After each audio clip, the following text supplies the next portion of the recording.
last couple of videos, we have been talking about our Amy Carmichael story. And do you remember in our last video how we talked about an older girl who had come to Amy's house? Do you remember her name? It was Jewel. Remember Jewel of Victory?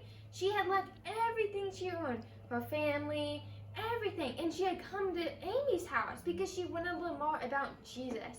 And we had left off on that part where her family had come and they surrounded the house because they were planning to take her back. Well, after they surrounded the house, Jewel had come out. And, well, Jewel, she was about 16 years old. And that means she was legally, she could do what she wanted because she didn't have to come back with her family because she was older. And so basically she was on her own. So her family couldn't legally take her back. So she said she wanted to stay there and her family had to leave because they just couldn't take her because she was already older. And so that was awesome. So she got to stay with Amy and her family. And so that's when Amy had remembered a lesson she had learned when she was younger, or how that God will provide, even if it's in his own needs. So when Amy was younger, before she became a missionary in India, there were some people at her church that were holding a fundraiser. And this fundraiser was for to help build an orphanage. So that was really cool. And they asked Amy to help. And Amy thought that was awesome because she thought it was great to build an orphanage. She's like, that's a great idea for a fundraiser. So anyway, Amy knew this really rich man. And this rich man, he could buy anything he wanted. He lived in a huge house. He probably had lots of cars, anything he wanted, lots and lots of money. So Amy, she thought she was going to go ask him maybe if he would like to donate some money to the orphanage because she thought he had so much money. Like, why not? Why wouldn't he want to give some? And so she went up to his house and she knocked on his door and he opened it. And she asked him if he would like to donate some money for the orphanage. And do you know what he did? He actually sent her away. He didn't give any money for the orphanage. And as Amy was walking away, she wondered, why wouldn't he give any? If I had a lot of money, I would totally give a whole lot to the orphanage because that's a great cause. But then she realized that God, he still provides for the orphanage. He did provide enough money for the orphanage. And that's when she learned that sometimes God didn't provide in the ways that she thought he would. He would sometimes provide in his own way. So that was a great lesson she had learned, and it helped her a lot when she did become a missionary in India. Because as Amy kept taking in more children, she had about 30 children. And that next year, she got 42 more. So that was a lot of kids. And so she had so many kids, she needed money, to buy them clothes and to feed them food. Well, God kept reminding her that he would provide. Because one day, she needed 100 pounds. And that was about $8,000. And that's a lot of money. And they didn't have that money. So she prayed to God, asking him if he would help them. Well, the next day, it was mail day. And that was the day that they got the mail, like letters and packages. And so they got the mail, and there's a whole lot of letters, and there's one big package. And so her and her kids, they opened up the first letter, and they pulled it out, and there was no money in it. And so they were a little disappointed, but it was still cool to be able to read the letter. Well, anyway, they opened up the rest of the letters where there was one letter left. Now, all the letters had no money except that one letter. So they ripped it open, they pulled it out, and that letter said there was 66 pounds on the way. And so they were still happy. They were dancing around, and they was like, yay! But remember, they still needed 34 more pounds to equal 100. And so they still need some more to equal 100. And so anyway, they still had this one big package left. And now Amy, she thought the package was probably maybe some clothes or a doll for the kids. Well, anyway, they opened it up. And they pulled it out, and underneath the tissue paper, there was a note.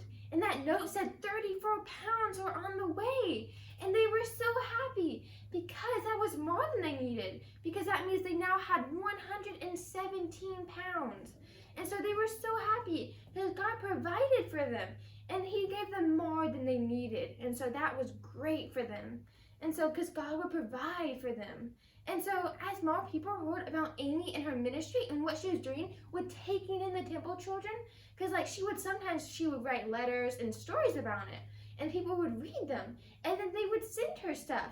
Like there were some ladies that would knit the kids some sweaters and some dolls and send that to Amy. And there's this little girl, and she sent 6 pennies to Amy. And there's some small kids that saved up all their candy and sent it for the kids that Amy was taking care of.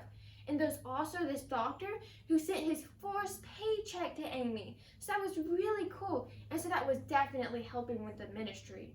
Well, Amy kept getting more children, and after a while she had so many kids that they really needed a bigger place to stay because the house she had wasn't that big and they just really needed a bigger house. So what they did was they went to a new place in Dohnavur, and they built a nice house there, and that's where they stayed at. It was really, really cool. So now they had lots of room for all the kids. Well, anyway, as Amy continued her ministry in helping more children, well, they thought that maybe they should get a car, because a car, they were thinking it'd be so much easier if they had a car, because if a kid was in trouble, they could just jump in and drive right to it. And so, but a car was a lot of money, and Amy didn't know if that was okay to spend that much on something like that. Well, one day, there was a little girl, and she was really sick. And so the mother of the little girl wrote to Amy asking if Amy could come. So Amy was like, of course I'll come. So Amy, she took a bandy. And a bandy is like a wooden cart that's usually pulled behind a horse. And those are really good ways of transportation, although sometimes they're really wobbly and shaky and they can get really uncomfortable. And so she had to take so many of those, a lot of bandies to get there. She had to take a lot of crowded buses. It must have been really hot and sweaty. And so she was almost there. It must have taken a couple days, and then she had to go one more bandy to get there. But the driver, he charged her 3 times as much just because he knew she was in a hurry. And she had to pay it because she had to get to the little girl. Anyway, when Amy had come back to her home in Dohnavur, she realized that they really needed a car. So her secretary, which is someone who helps Amy and can help her keep charge of the money she has and how to spend it, came up to her and she said that we have enough money to buy a car and pay for the bills. And so Amy thought that was cool. And so they went out and they got a car. And the car was really cool because it helped them so much. But Amy wasn't entirely sure if they had done the right thing, because she was thinking, was that the right decision? And so she prayed to God, and secretly, because no one else she was praying to God about this, but she did. She was like, dear God, if it was the right decision for me to get a car, then could you repay me the money so I know it was the right thing to do? And so, well, later, she received a letter in the mail. And in this letter, she opened it up, and there's a note. And it said, use this money for the car. And there's a whole lot of money in the letter. And so she realized that God had answered her prayer and that it was okay for her to have bought the car. Anyway, so they still had to use that car a whole lot, and that helped them so much. Because like when they needed to go get a child, they could just jump in the car and drive straight there. And so that helped them so much. Well, anyway, there's still a lot of children that need to learn more about Amy and her story. And so she kept taking in more children to teach them more about God and what He did for them. But after a while, the home she bought in Dohnavur, it just wasn't big enough to hold them. Because up until then, Amy had only taken in girls because she didn't have enough room to take in boys. And so what they did was they had so much more money because people would just kept sending her stuff. And so they built more houses, and they even built a hospital. And so basically they had so many places, and they could take in more children. And that was so awesome. And so they kept taking in more and more. And they kept building more houses because they had enough money now. But after a while, they ran out of land to build the houses on. And they really needed more because they couldn't take any more children because the houses were all full. Well, there was a nice huge plot of land right behind the hospital they had built. It was a huge place, and it would have been perfect for her to use to build more houses for the children.